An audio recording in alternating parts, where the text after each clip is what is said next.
Hello दोस्तों, आप सभी के अपने यूट्यूब चैनल VS क्लासेस में आप सभी का स्वागत है। दोस्तों, मैं हूँ ऋषिकेश कुमार। दोस्तों, आज की इस वीडियो सेशन में हम बात करेंगे क्लास 8 का हिंदी चैप्टर 2 जो बस की यात्रा जो चैप्टर है इसका हम क्वेश्चन आंसर कर रहे थे और उसमें हम कुछ क्वेश्चन आंसर कर दिए थे और कुछ क्वेश्चन आंसर बच गया था। आइए हम कंप्लीट इसको कर लेते हैं। दोस्तों, इस वीडियो को आप लोग अपने दोस्तों में शेयर कीजिए और इस चैनल को सब्सक्राइब जरूर कर लीजिए ताकि हम जो भी क्वेश्चन आंसर करवाएंगे और आपको सबसे पहले नोटिफिकेशन जाएगा और आप जल्दी से जल्दी इस क्वेश्चन आंसर को देख लीजिएगा।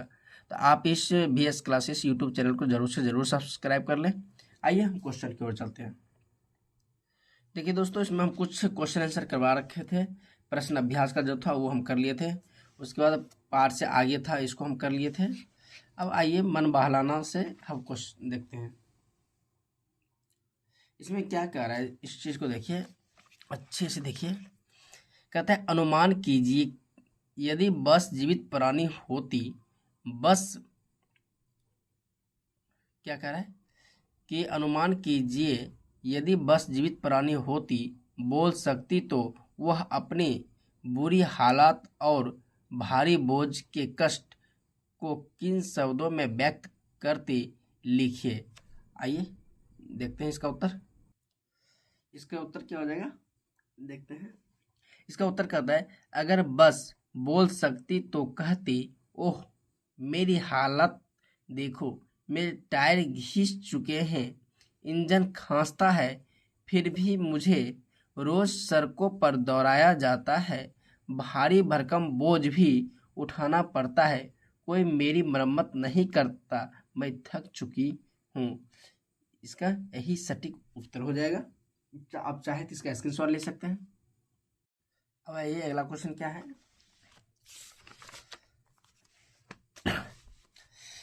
अब आइए अगला क्वेश्चन जो है भाषा की बात। चलिए इसको हम देखते हैं क्या है, देखते हैं। 1 नंबर कहता है बस, वस, बस, वस, वस 3 शब्द हैं।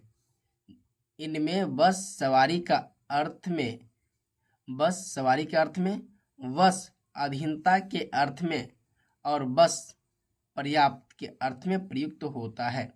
दोस्तों, यहाँ समझने वाली बात ये है, बहुत ही समझने वाली बात है। समझने वाली बात क्या है, इस चीज को देखना है। देखिए यहाँ क्या बोला गया है, बस, वस, वस कितने शब्द हैं, 3 शब्द हैं।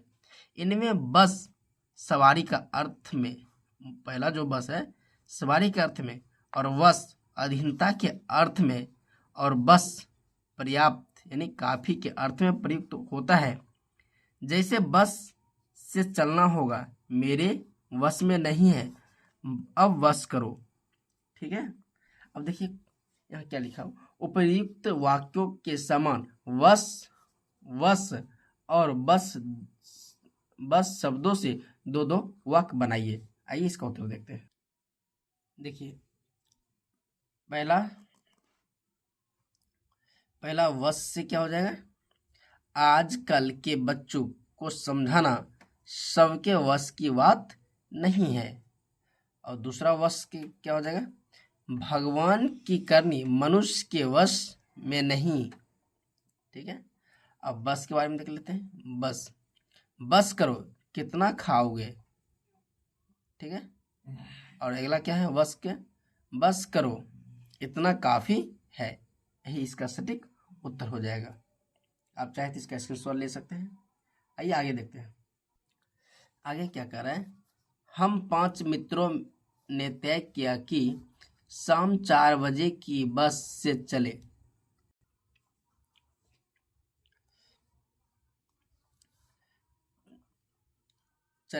पन्ना से इसी कंपनी की बस सतना के लिए घंटे भर बाद मिलती है। ऊपर दिए गए वाक्यों में मैंने की से आदि वाक्य 2 शब्दों के बीच संबंध स्थापित कर रहे हैं। ऐसे शब्दों को कारक कहते हैं। इसी कहता है शब्दों को कारक कहते हैं। इसी तरह 2 वाक्यों को एक साथ जोड़ने के लिए की का प्रयोग होता है। कहानी में से दोनों प्रकार के 4 वाक्य को चुनिए। ठीक है, आइए इसका हम उत्तर देखते हैं। देखिए पहला क्या है, कारक शब्दों से निर्मित वाक्य। पहला है, यह समझ में नहीं आता कि सीट पर हम बैठे हैं, यह सीट हम पर बैठी है, एक हो गया। दूसरा है, नए नवेली बसों से ज़्यादा विश्वसनीय है, ठीक है, ये दो हो गया। तीसरा है, यह बस पूजा के योग्य थी। चौथा क्या हो जाएगा, बस कंपनी के एक हिस्सेदार भी उसी बस में जा रहे थे। यही इसका सही उत्तर हो गया। आइए आगे के क्वेश्चन को हम देखते हैं।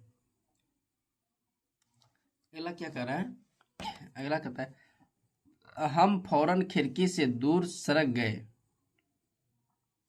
चांदनी चांदनी में रास्ता टटोलकर वह रेंग रही थी। दिए गए वाक्यों में आई, सरकना और रेंगना जैसी क्रियाएं दो प्रकार की गतियां दर्शाती है। ऐसी कुछ और क्रियाएं एकत्र कीजिए जो गति के लिए प्रयुक्त होती है, जैसे घूमना इत्यादि। उन्हें उन्हें वाक्यों में प्रयोग कीजिए। आइए अब इसका उत्तर हम देखते हैं। क्या हो जाएगा, पहला टहलना, मेरे दादाजी को टहलना अच्छा लगता है। उसके बाद क्या, दूसरा क्या है, चलना सेहत के लिए बहुत लाभदायक है। तीसरा का जो ये उत्तर हो गया 3 का, ठीक है, यही इसका सही उत्तर हो जाएगा। अब आइए चौथा देखते हैं। चौथा में क्या कहता है, कांच बहुत कम बचे थे, जो बचे थे उनसे हमें बचना था। इस वाक्य में बच शब्द को दो तरह से प्रयोग किया गया है, एक शेष के अर्थ में और दूसरा सुरक्षा के अर्थ में। नीचे दिए गए, यहाँ बात समझने वाले, एक शेष के अर्थ में और दूसरा सुरक्षा के अर्थ में। नीचे दिए गए शब्दों को वाक्यों में प्रयोग करके देखिए। ध्यान रहे, एक ही शब्द वाक्य में 2 बार आना चाहिए और शब्दों के अर्थ में कुछ बदलाव होना चाहिए। पहला जैसे जल और दूसरा दे रखा है हार। आइए देखते हैं इसका उत्तर। देखिए जैसे इसका पहला है जल, मीना गर्म जल से बुरी तरह जल गई। तो मीना जो है मीना गर्म जल से बुरी तरह जल गई, ठीक है। और दूसरा क्या हो जाएगा, हार। तो लिखिएगा, यहाँ देखिए जल भी आया 2 बार, जल, एक जल नॉर्मल जल, एक जल का मतलब जल गई। हार, यह प्रतियोगिता के इस पड़ाव में जिसकी जीत होगी उसे मोतियों का हार मिलेगा, और जिसकी हार होगी वह प्रतियोगिता के बाहर हो जाएगा। एक हार के मतलब जीत की बात कर रहा है, उसमें नेकलेस दिया जाएगा, और एक प्रतियोगिता के बाहर हो जाएगा, माने एक हार का मतलब, ठीक है। यही इसका सही उत्तर हो जाएगा। अब आइए क्वेश्चन नंबर 5 को। 5 नंबर क्या आता है, बोल चाल में प्रचलित अंग्रेजी शब्द फर्स्ट क्लास में 2 शब्द हैं, फर्स्ट और क्लास। यहाँ क्लास का विशेषण है फर्स्ट, क्लास का विशेषण क्या है, फर्स्ट। चूंकि फर्स्ट संख्या है, फर्स्ट क्लास संख्यावाचक विशेषण का उदाहरण है। महान आदमी में किसी आदमी की विशेषता है महान, यह गुणवाचक विशेषण है। संख्यावाचक विशेषण और गुणवाचक विशेषण के दो उदाहरण खोजकर लिखिए। आइए हम इसका उत्तर देखते हैं। किसका बोला है, संख्यावाचक और गुणवाचक विशेषण का। देखिए संख्यावाचक विशेषण का क्या हो जाएगा, 4, 8, 10, ठीक है, ये हो गया संख्यावाचक विशेषण का उदाहरण। और गुणवाचक क्या विशेषण क्या हो जाएगा, जैसे चांदनी रात, कैसी रात, चांदनी रात। समझदार आदमी, इसका गुणवाचक विशेषण हो गया। चलिए उम्मीद करते हैं कि ये वीडियो आपको अच्छा लगेगा। इसी तरीके से ये चैप्टर का जितना भी क्वेश्चन आंसर था ये खत्म हो गया है, ठीक है। तो दोस्तों आपको ये वीडियो बहुत अच्छा लगा होगा। और एक बात और, आप इस सब थोड़ा एक बार पढ़ लीजिएगा, शब्दार्थ है इसको याद कर लीजिएगा, ठीक है। मिलते हैं फिर अगले वीडियो में।